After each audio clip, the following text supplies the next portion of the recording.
ఏలూరులో అమానుష ఘటన ఆలస్యంగా వెలుగు చూసింది. ఇద్దరు యువతులు ఒంటరిగా ఉన్న సమయంలో రౌడీ షీటర్లు రెచ్చిపోయారు. ఇంట్లోకి చొరబడి దారుణంగా కొట్టారు.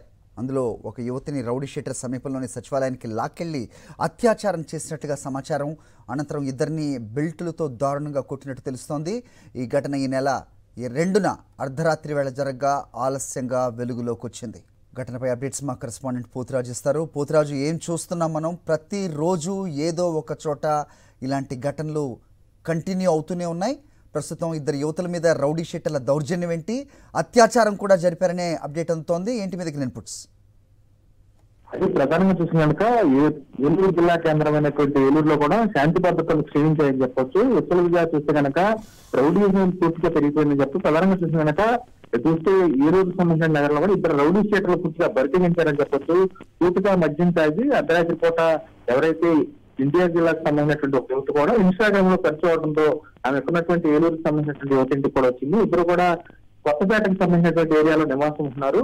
ఎవరైతే అర్ధరాత్రి పూటగా మద్యం తాగినటువంటి వచ్చినటువంటి రౌడీ షీటర్లు ఎవరైతే ఉన్నారో ఇక్కడ స్థానికంగా ఉన్నటువంటి పులిగడ్డ జగదీష్ మరియు లావేటి పవన్ కుమార్ అనేటువంటి ఇద్దరు కూడా వచ్చి తలుపులు పగలగొట్టడంతో పాటు బెల్ట్ పట్టుకుని ఉన్నటువంటి యువతపై విచక్షణారహితంగా కొత్తగా కాకుండా స్థానికంగా ఉన్నటువంటి కమిటీ హాల్ వద్దకు తీసుకెళ్లి ఒక యువతికి సంబంధించినటువంటి ఆమెను ఇంట్లో నిర్బంధించి ఇంకో యువతిని కూడా స్థానికంగా అక్కడ ఉన్నటువంటి సచివాలయ వద్దకు తీసుకెళ్లి కూడా పూర్తిగా అత్యాచారం కూడా చేసినట్టు తెలుస్తుంది. చూస్తే కనుక ఈ ఘటనకు సంబంధించి 2 రోజులు అవుతున్నా చూస్తే ఇప్పుడు 28వ తారీఖున యువతి తిరుపతికి వెళ్తున్నామంటూ వ్యక్తులు వచ్చింది, యువతి వద్దకు వచ్చింది. ఇన్స్టాగ్రామ్ లో ఖర్చు అవడంతో తిరుపతికి వెళ్తాం, వెళ్ళొచ్చిన తర్వాత ఇద్దరు కలిసి ఇక్కడే కొత్తపేటలో ఉంటాం.